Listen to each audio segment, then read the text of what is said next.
সুপ্রিয় শিক্ষার্থীরা, তোমরা সবাই কেমন আছো? আশা করি সবাই অনেক অনেক ভালো আছো। এখানে তোমরা একটি নিউজ বা আর্টিকেল দেখতে পাচ্ছ, দশম শ্রেণী শেষে পাবলিক পরীক্ষার নাম কি হবে। আমরা নতুন শিক্ষাক্রমের আলোকে যেই পাবলিক পরীক্ষার কথা শুনছি যে এসএসসি পরীক্ষার নাম পরিবর্তন করা হবে, সো এর নতুন নাম কি হবে, এসএসসি পরীক্ষার ধরন কীরকম হবে, এই সবগুলো বিষয় নিয়ে আমরা আজকের ভিডিওতে আলোচনা করব। তার পাশাপাশি দশম শ্রেণীর পাবলিক পরীক্ষা বা এসএসসি পরীক্ষা ছাড়াও ষষ্ঠ শ্রেণী থেকে দশম শ্রেণী পর্যন্ত কিভাবে শিক্ষার্থীদেরকে মূল্যায়ন করা হবে সেই বিষয়টাও জানতে পারবো আমাদের আজকের ভিডিওতে।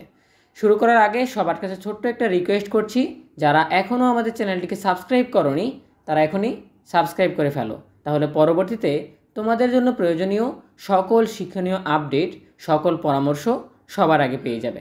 তাহলে চলো আমরা আর দেরি না করে সরাসরি মূল টপিকে চলে যাই। নতুন শিক্ষাক্রম অনুযায়ী দশম শ্রেণী শেষে যেই পাবলিক পরীক্ষা হবে সেটির নাম মাধ্যমিক স্কুল সার্টিফিকেট এসএসসি পরীক্ষাই থাকছে। তবে এই পাবলিক পরীক্ষার ধরন এখনকার মতো থাকছে না। নতুন শিক্ষাক্রমে শিক্ষার্থীদের মূল্যায়ন করা হবে কার্যক্রম ভিত্তিক ও লিখিত পরীক্ষার মাধ্যমে। কার্যক্রম বলতে বোঝানো হয়েছে অ্যাসাইনমেন্ট করা, উপস্থাপন, অনুসন্ধান, প্রদর্শন, পরিকল্পনা প্রণয়ন ইত্যাদি। এর মাধ্যমে হাতে কলমে যে মূল্যায়ন হবে তার ওয়েটেজ থাকবে 50%।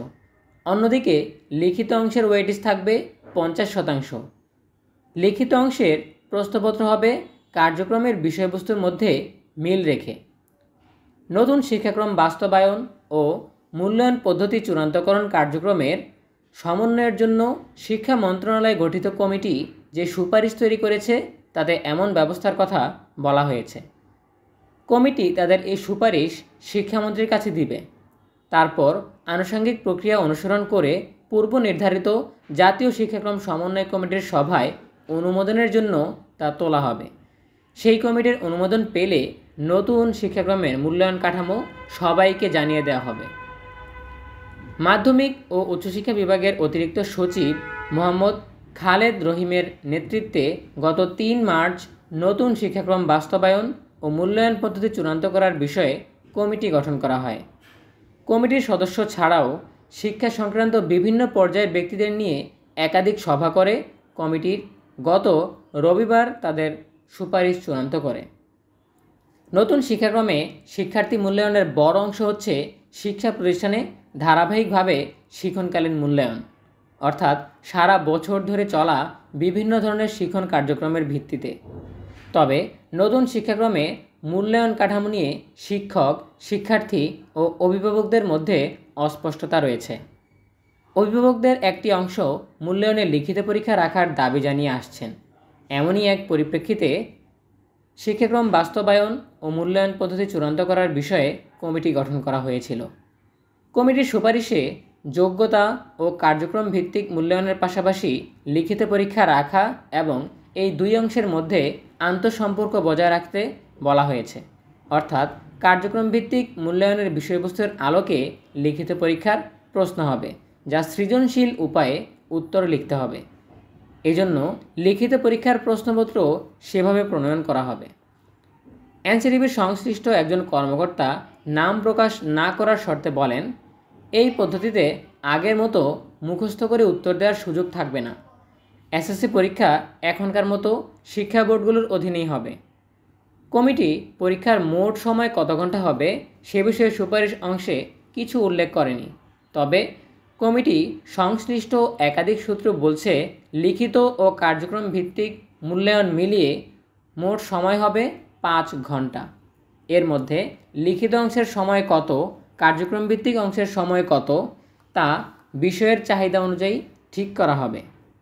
এনসিটিবি সূত্র বলছে, এক একটি বিষয়ে 2 ঘন্টার মতো লিখিত পরীক্ষা হতে পারে, বাকি 3 ঘন্টা সময় কার্যক্রম ভিত্তিক মূল্যায়নের জন্য বরাদ্দ থাকবে।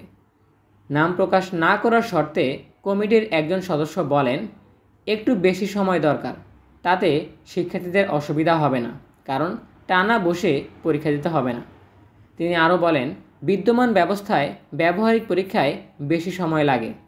মূল্যায়নের নতুন কাঠামোয় কার্যক্রম ভিত্তিক কাজও ব্যবহারিক ধরনের। নতুন পদ্ধতিতে শিক্ষার্থীদের মূল্যায়নে কোনো নম্বর থাকবে না। এনসিটিবির সূত্র মতে মূল্যায়নে আলাদাভাবে 7টি স্কেলে ফল প্রকাশিত হবে। সেগুলো কার্ডে নির্ধারিত ছকে উল্লেখ করা থাকবে। অর্থাৎ নির্ধারিত সূচক অনুযায়ী পারদর্শিতার ছক তৈরি করা হবে, সেখানে পারদর্শিতার তথ্য ছকে উল্লেখ করা হবে। মূল্যায়ন পদ্ধতি চূড়ান্তকরণ সংক্রান্ত কমিটির তৈরি করা সুপারিশে 7টি স্কেলে যোগ্যতা ও পারদর্শিতার সূচকের বিভিন্ন বিষয়ে অভিভাবক ও অংশীজনদের জানানোর বিষয়ে জোর দেওয়া হয়েছে। আরও বলা হয়েছে নতুন শিক্ষাক্রম প্রণয়নের ক্ষেত্রে কোনো বৈশ্বিক মডেল পর্যালোচনা করা হয়েছে, তাও জানাতে হবে।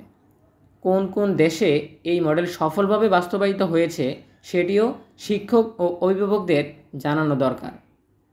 সার্বিক বিষয়ে ঢাকা বিশ্ববিদ্যালয়ের শিক্ষা ও গবেষণা ইনস্টিটিউটের অধ্যাপক SM হাফিজুর রহমান বলেন, যেহেতু মূল্যায়ন কাঠামোয় লিখিত পরীক্ষাও যুক্ত হচ্ছে, সেহেতু নতুন শিক্ষাক্রমের আলোকে ইতিমধ্যে প্রণয়ন করা বইগুলো লিখিত পরীক্ষার উপযোগী কিনা সেটি বিশেষজ্ঞদের যে যাচাই করে প্রয়োজনীয় ব্যবস্থা নেওয়া দরকার। তিনি বলেন, SSC পরীক্ষার মূল্যায়ন ব্যবস্থার পরিবর্তন আসছে, তাই উচ্চ মাধ্যমিক, উচ্চশিক্ষায় ভর্তি, চাকরিতে তার প্রতিফলনটি কেমন করে হবে তা নিয়ে দ্রুততার সঙ্গে কাজ শুরু করা দরকার। হাফিজুর রহমান বলেন, এই মূল্যায়ন প্রক্রিয়ায় শিক্ষকরা প্রস্তুত কিনা সেটি ভাবা এবং সেই অনুযায়ী প্রয়োজনীয় পদক্ষেপ নিতে হবে।